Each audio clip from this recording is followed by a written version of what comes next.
Today, we're going to be looking at Koga, the 5th gym leader from Generation 1, and how he shouldn't be a poison type specialist. In fact, he should 100% be a bug type specialist, and here's why. Well, first, let's consider his profession and how ninjas are historically known for their stealth, agility, and connection with nature. Koga would be better suited as a bug type specialist. After all, bug types embody these traits far more than poison types, making them a more fitting representation of his ninja abilities and ethos. However, that alone isn't enough to merit changing his typing. Instead, let's take a look at Game Freak and how they prefer to make their video games. For each generation of Pokemon released, Game Freak has made it so every gym leader and Elite Four member represent at least one type within the game. However, in Generation 1, there was a huge conflict with this ideation, and that's with the Elite Four member Agatha. You see, she's supposed to be a pure ghost type specialist that occasionally uses poison types. However, due to the lack of representation of ghost types in Generation 1 and her team being mostly comprised of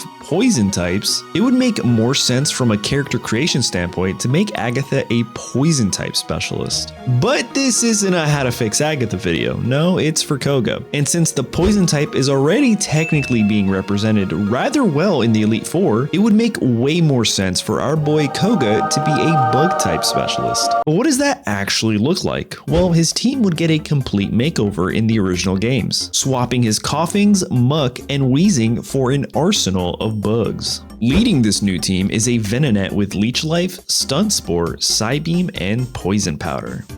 Then in place of his old muck would be a brand new Beedrill with the moves Twin Needle, Rage, Pin Missile, and Agility. Next up, we're going to evolve his Venonat and give him a Venomoth. However, instead of giving it Psybeam, I replaced that move with a slightly weaker Confusion.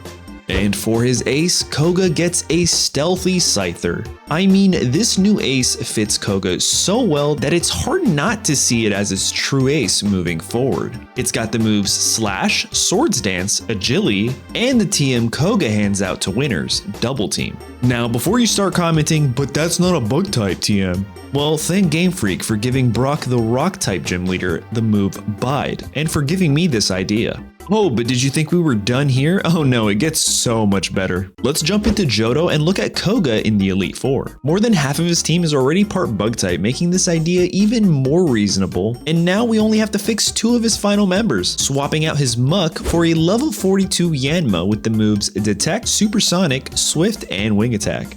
This bug could be quite menacing in the Generation 2 games.